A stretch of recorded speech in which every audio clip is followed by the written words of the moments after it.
Crusoe finds a friend. I took Friday to my cave and gave him some bread, a bunch of raisins, and a cup of water. I then told him by actions to lie down and sleep on some dry straw and a blanket which I had placed there for him. When he woke up, he looked for me. I was out milking my goats. I let him know that his name was to be Friday, which was the day on which I saved his life. Taking a cup of milk, I drank some of it and moistened my bread in some. I gave Friday a cup of milk. He did the same thing with his bread, showing by signs that he thought it very good. I gave him a pair of goatskin trousers, a goatskin coat, and a cap made of hare skin. He was very proud of his clothes, though he hardly knew how to get around in them at first. He had never worn clothes before. Now I wondered where I should make a bed for Friday.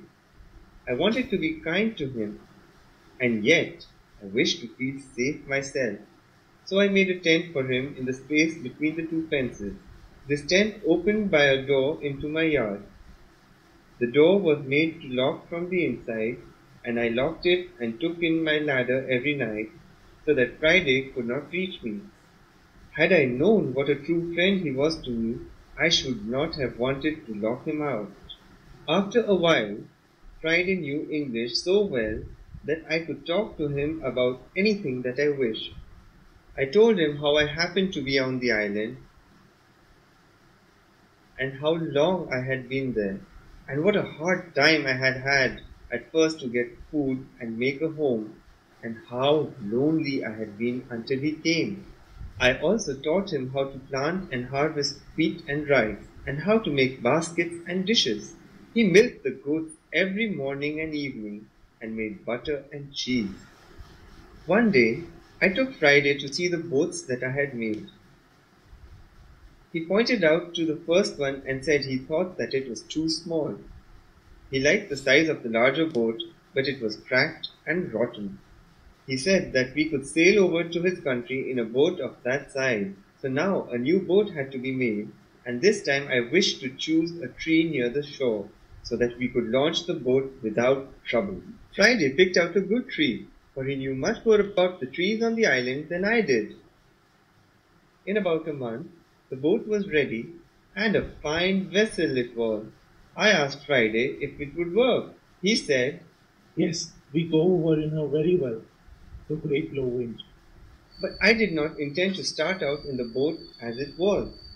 I found some sturdy wood and had Friday shape it as I directed.